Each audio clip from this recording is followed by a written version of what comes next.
ngikhulume nje ngobuNazaretha nomuntu. UNazaretha nomuntu. Umuntu uyazalwa emntwana. Igama elithi mntwana lisho umuntu omncane aze abe umuntu.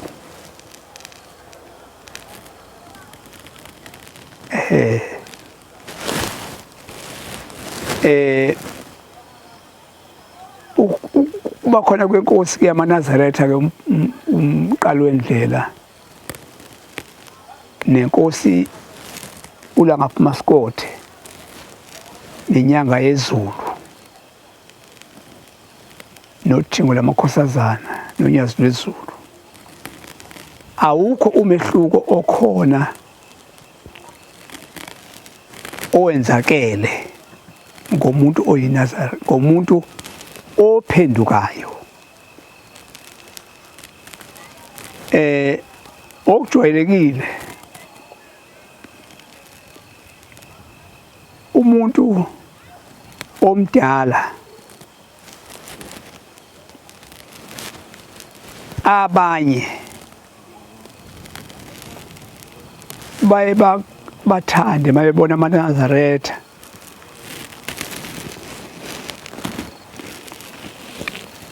kuye ngokuthi loyo muntu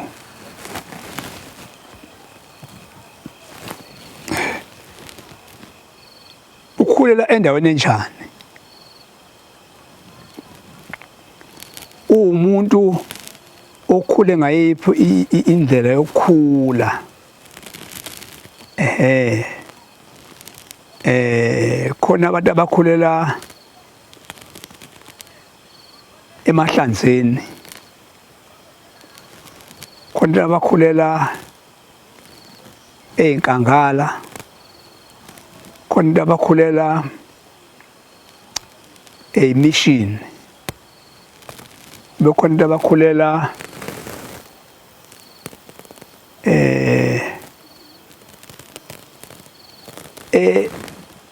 enabantu abafundile kodwa kungeyona kungenazi imishini. Ngoba lokho kuyimishini kuchaza ukuthi befundile kodwa kuney'ndawo zokukhonza lapho zabantu abakholwa inkolo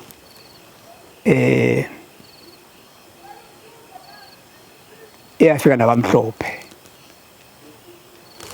Lethi iqala kanjalo-ke. Ongena ethanda imvamisa abanye bafike kukhona imigido, khona intombi ifaka ubuhlalo, omama bebhinca idwaba, amadoda ebhinca amabheshu. Lo muntu mhlawumbe wasemakhaya emahlanzeni kubantu nje abaphila impilo yesiZulu noma mhlawumbe yesiXhosa noma yesisuthu nje, imvamisa baye bangene kanjalo bebona kwenziwa into abayibona ngathi ivuka enhlizweni zabo.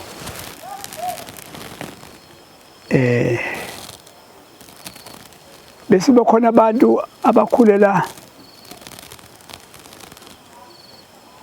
endaweni zamamishini.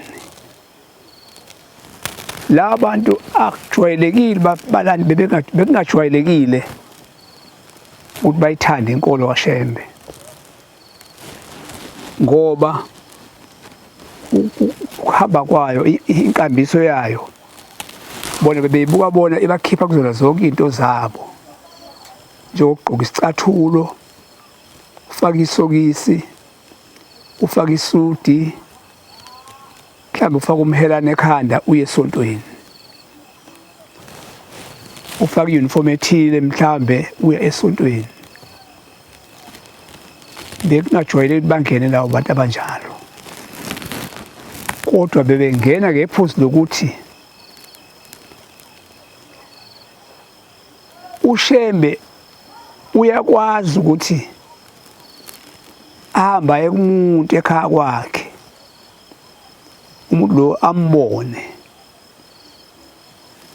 Omunye umuntu mhlambe unezinkinga khona enjalo efundile njalo ekhulele emishini. Kuba khona into yakhe nje mhlambe emhlupha angakwazi ukuyilungisa yena. uShembe ke umuntu ongaphumuli. Mangithi umuntu ke ngoba ngingena kusho wesilwane phela. Ongaphumuli owazi ubusuku nemini nokuthi owazi inhlupheko zabantu engababoni.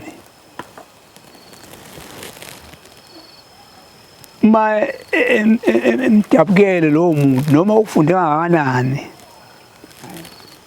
ahamba ekuyena mhlawumbe afike ekhaya kwakhe noma isemini noma isebusuku lo muntu loyo ambone uShembe mhlawumbe ambuza athi angikwazi bese ethi nguShembe mina bese uShembe esho ukuthi la ekhaya into ethile awunayo mhlawumbe umntwana awunaye noma abantwana nabo kodwa umfana awunaye okwakho umuzi noma unkosikazi wakho wakuganayo washona ubuye wagana omunye washona. Mina nguShembeke ngizokwenzela ukuthi ugane unkosikazi ongeke safa noma ke likhulu ngakanani kumuntu noma wasemishini ekholwa lezi zinto zokugqokela phezulu kodwa amlalela uShembe ebusuku ekhuluma noma ekwisemini ekhuluma naye esibonakalisweni bese ke enyenya kumuntu ke abashiyela abantu ahleli nabo ahamba abuze kubantu abuze kulabantu asibe abamaNazaretha ukuthi angaqhumana kanjani naye bese eshoka bagcina ethole noShembeke bese ezinto zimlungela ke bese bayiNazaretha ke nabanye sengichaza ukuthi bale ndawo ehlukeneyo ke bese ngiya ekutheni ke umuntu ke uma eyiNazaretha umNazaretha kaShembe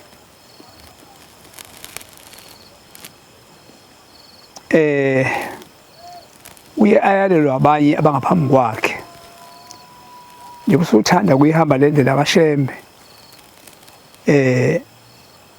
babuza iminyaka yakhe usenako ucabanga ngokupheleleyo mhlawumbe iminyaka yakhe iselapha ko-1920 22 into enjalo uyayibona le ndlela ukuthi uyayithanda athi ngiyayithanda noma owesifazane noma owesilisa bese ke bethi into yokuqala ukuthi ukhethe inkosi ukuthi uma kuhlangene amaNazaretha ngabe asethempelini babe mhlambe asemzini nomuntu ayokwenza umthandazo bese eguqa lo muntu athi ngiyayikhetha inkosi yasekuphakameni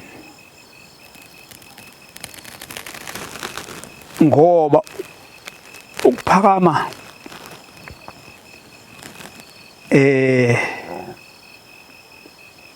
umuzi okhona lemhlabeni nasezulwini uShembeke owaziyo ke lezi zinto engizishoyo umuzi okhona emhlabeni nasezulwini noma olemhlabeni uhlala thina abantu kodwa ukhona usezulwini bese uthi uyayikhetha inkosi yasephakameni awusho ukuthi ngiyayikhetha inkosi yasezulwini bese khetha inkosi bese kufanele athole athenge umNazaretha noma uyawuthengela abazali bakhe noma uyayithengela yena abe nomNazaretha bese yaqala ke athenge ibhuku lika-14 noma lika-23 noma lika-25 ngaphezu kokuhamba ke emasabatheni ke bese yaqala bamfundise ukuthi ke kufuneka aye ko-14 no-23 no-25 ahambe lezi ndlela ke lokwenza kwakhe akwenzayo ke ngesikhathi eqala ekhetha inkosi bayobhabhadiswa.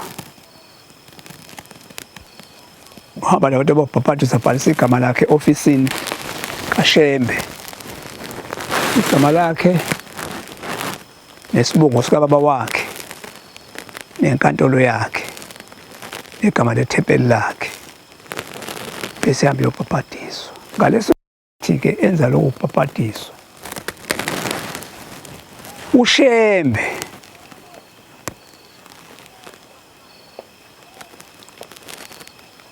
uthatha umntwana wakhe UbuNazaretha,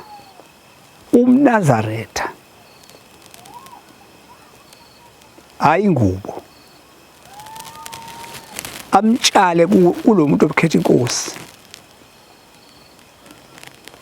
Bese bemtshela ukuthi-ke nje usukhetha inkosi laba bakhona-ke uyathandazwa ekuseni ngo-4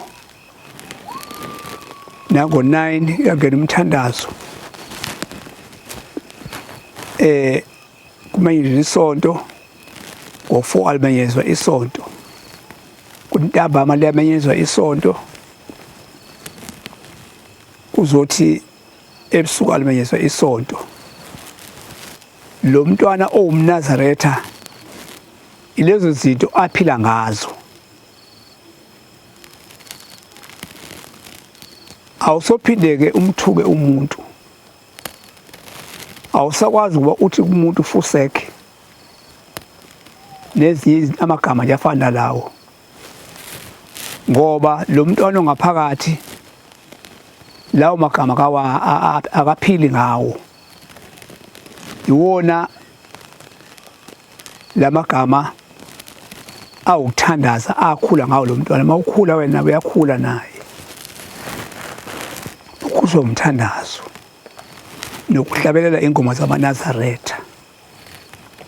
Njalo la khona amaNazaretha nasemkhosini yamaNazaretha kuhlatshelwa ingoma zamaNazaretha, ongazaziyo uzifunde. Njalo awusavumelekile ukuhlabelela ingoma zabantu abangewona amaNazaretha, sokuhlabelela ingoma zamaNazaretha. Uma uyintombazane sibeyakutshela ukuthi kusukela namhlanje na-ke masukhulile, yoba abafana bekhona beshela nje, umfana uyakubingelela uvume. Uma sekubuza impilo awusaphenduli, suyadlula, ngoba ukubuza wakhe impilo ilaze uqala khona ukukhuluma. Once wamtshela ngempilo yakho sizoqala ukuthi akhulume, afaka amagama akhe lapho. Ngakho-ke wena ugcina ngokuthi yebo, nekade kubingele sawubona yebo, sabona nkosazana yebo, awumi futhi uyahamba. Noma angakuthuka, noma angakhomba into ewayo emva kwakho athi coshe, wena uyazi ayikho into ewayo kuwena, uyaqhubeka nokuhambela uyakhona. Kuye kwaziwe ukuthi zonke intombi zamaNazaretha ayishelwa ngoba ayikhulumi, azikhulumi ngoba zigcina ngoyebo kuphela. Ziyocelwa-ke mayicelwa futhi zibonakala la kuba khona imicimbi le yamaNazaretha, la khona omemulo, omishado yamaNazaretha neminye imikhosi. Bese kuthi lezi zeyinsizwa zibabone lapho-ke, bese ibuze ehlotsheni yakabani le ntombazane, basho bese ebekisa kulamanye amantombazane abayijwayeleyo ukuthi hayi ngiyathanda ukuyicela. Kuhamba kanjalo-ke, icelwe kuze kufike khona lapho ishadiswa khona, umfana ingalalanga naye, ngoba mayisilalele naye akuseluthi mehlule ngezinto azicabangayo yena, kube kanjalo. Nomfana futhi naye ngokunjalo mase uNazaretha akasavunyelwe ukuba ashele amantombazane angakholwa ngona eMnazaretha. Uyabingelela adlule angasho lutho kuwona, angaphinde awashele baphela lapha ekwabingeleleni. Omama kuphela abavunyelwe babingelele umuntu, bavume babuzwe impilo, namadoda ngokunjalo kwenzela sebeganile bona. Umuntu oyinazetha onjalo kuhambe bese bemtshela ukuthi kufuneka abe nayo ke imvunulo yakhe. Indoda eyintathuthi ibeqala ikhula lapha umnyaka we-2021, 22, 23 bamtshele ukuthi kufanele uthenge ivunulo yesikotshi sibomvu, iyembe elimhlophe, umqhele ekhanda omnyama namabhande amhlophe, isiketi esibomvu esisikotshi, amasokisi amnyama afana nawesikole, isicathulo phansi esifana nesesikole ngoba iminyaka yakhe isuke isephansi, bese afaka o-size 6 no-7. Aqokeleze lapha ihawu ngapha sengizoxele neshobe elilingana naye. Njalo makuthiwa imigidi yabantu bonke ahamba ayovunula, mangeyona imigidi yabantu bonke makuthiwa kuyasetshenzwa aphuma hamba osebenza, noma kulashwa amalori emhlanganweni asebenza la hamba osebenza, noma kwakhiwa indlu, noma kwenziwani, noma kucoshwa izibi enze lokho. Lo mntwana ke ongaphakathi kulo mntwana kuwena oluthi ukhetha inkosi, ileyo nto aphila ngayo ke lokho sengibalayo, ukusebenza, ukugida, ukuthandaza. Njalo mabememeza obaba bethi kuyasetshenzwa wenze lezi zinto, lo mntwana ukhuliswa yileyo nto ke, akhe ukuthi wena ube umNazaretha ozohlala ebandleni lamaNazaretha isikhathi eside, ungayicabangi enye into ukuthi mhlawumbe usungahluka phambukela kuyona. Kanjalo nendoda nangonjalo athi besekhulile bese kuthiwa ke iminyaka yakho bambuka abaphathi bese kuthiwa wena ke sifune uyiyeke le vunulo ebovu manje, uthenge ivunulo emnyama, uthenge iyembe elimhlophe enensephe, kube isigqoko esiyikhongomane, siyi-helmet, ube uthayi esifubeni ohlaza, kube isiketi esimnyama, amasokisi anebala elimhlophe amnyama, bese bamabhuzi phansi alingana ney'nyawo zakhe, behawu neshoba. Ahlale bambuke sengakanani, bese-ke omunye bambone ukuthi ukusina kwakhe mhlawumbe usina mhlawumbe ukusina kwakhe ukuthi akuzwani nenjobo, mhlawumbe bamtshele mhlawumbe abaphathi bakhe noma obani, kodwa akulona impoqo. Kodwa noma bekezosina enjobeni kodwa ayithenge, kufuneka abe nalo ibheshu nesinene, ihawu neshoba nomginqo, kwakumginqo wokuqala okuginqwa la, bese-ke bemgidini bamadavad phansi nobusenge emadolweni, imvunulo yakhe siyiphelele. Injobo ingwe angiyibali ngoba ingwe ivele kamuva, kodwa yena usephelele yena ngokwemvunulo yakhe. Omama imvunulo yabo inhloko ekhanda ihamba nomnqwazi womshado wakhe oba la ekuqaleni yasesiphongweni, bese kube umnqwazi ngathi mkhulu ehlala phezu kwenhloko, bese kube ikhulu, kuhlale kuthiwa ikhulu obulenga ngemuva, kuthi ngaphambili kube into yakethungeni ngobuhlalu kuthiwa isiqwayo noma isicwayo, kube indwangu elingana imbili ezinamabhande obuhlalo yangemuva neyangaphambili. Amagaba lama into angithiwa amaqaba, ixaba langaphambili nexaba langemuva, bese kuvela isidwaba phansi, kuvela idavathi.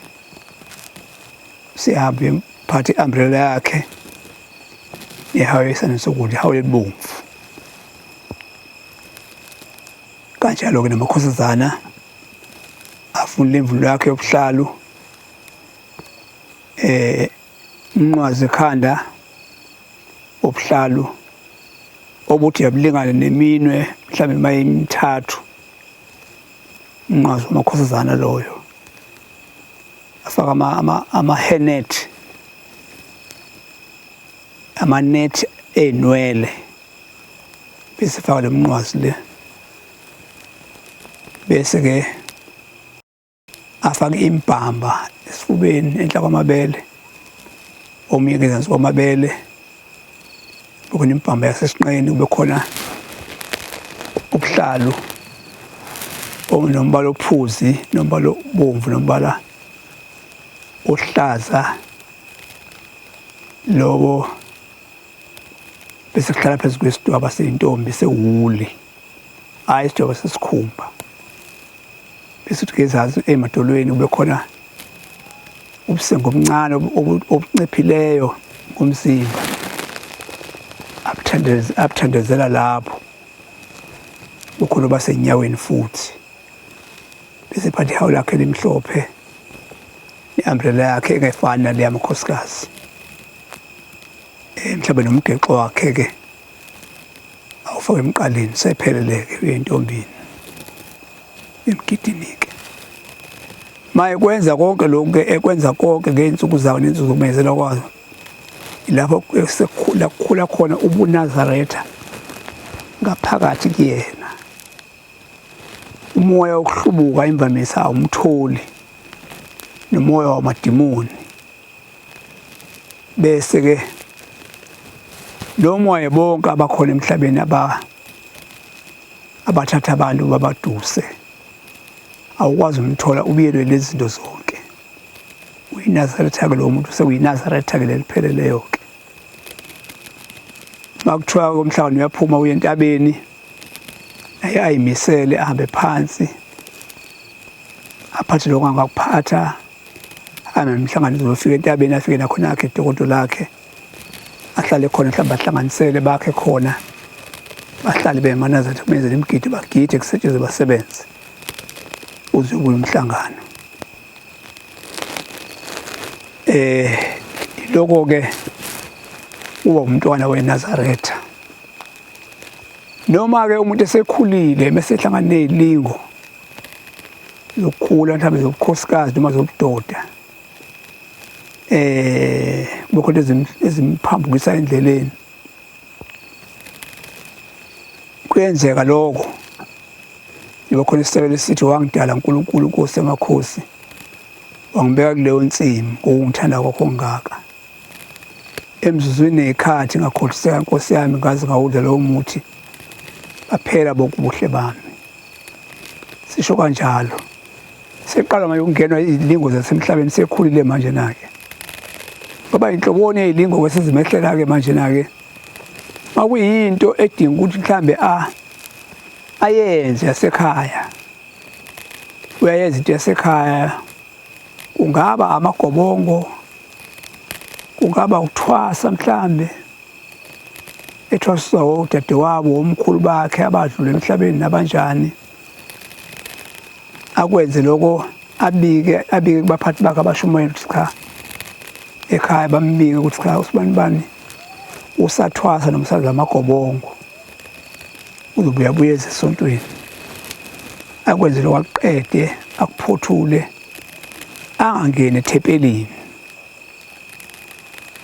ahlale ekhaya. Mayezile ethempelini afike ahlale ngaphandle, angangeni ethempelini. Bese kuthi masephothuliwe-ke ngalezo mbuzi noma ney'nkuku noma iy'nkomo noma yini, bese iyagezwa-ke lapha kubo-ke abuye azoba umNazaretha ageze nobuhlalo befaka bese biyabekwa emsamo kanjalo ke kukhulunywe nabanedlozi lakho ukuthi ke lo mntwana uyiNazaretha kanje abuyele enkolweni bese bele enkolweni ke akusekho ke kuzamula akusekho nokuthimula nokubhodla kukho ngoba abantu bakhe bonke batsheliwe lezi zinto zonke mayese nako ukubhodla nokuthimula nayo yonke lento bamthatha futhi bambuyisele emuva bambophenye ukuthi yini ebangela ukuqhubeka nokubhodla nokuthimula yonke lezenziwa izangoma bamlungisele lezi zinto abuyabuya ezisontweni mayisenziwe lezi zinto akasenasiqu soMnazaretha oyingcwele noma ngabe kuthiwa mhlawumbe intombazane noma ngabe unkosikazi noma ngabe bamkhetha abe umkhokheli mayisedlule lezi zinto alisekho icala noma intombazane bayekhetha ibe umphathi sidlule lezi zinto zonke alisekho icala ngoba sehlambulukile obuyele ekholweni kuba kanjalo kuba yiNazaretha uma kuvela izinto azazi wena umuntu mhlawumbe bahlala emndenini eminingi noma kwafika inyanga yazobethela yathini izoba kucaba bonke abantu ekhaya mayicathi wena lo yiNazaretha naye uyaphuma ekhaya ahamba ethempelini udafika ahlale ngaphandle alinde lento yababayenzayo lapha egcekeni kubo ithi mase iphelele lento abayenzayo ke bese balinsuku ezo7 insuku ezisikhombisa bese ahamba komhlamluli aphathe imali yamarandi ayisithupha nesihlanu sosheleni akutshela umhlamluli ukuthi kade kusekhaya kwenziwe bekudliwa imithi kanje namngawudloba kusegcekeni sephensuku ezo7 ke ingasadliwa sengicela ukubuyela esontweni bese mhlawulula kumhlamluli abuyele esontweni asenasicina amaNazaretha semNazaretha ongcwele ilokho ke bese noma ngafika ukugcotshwa akasashiya ukuthi ke nowakwaba isangoma nowakwafaka imncwamba wona sedlulele lezo zinto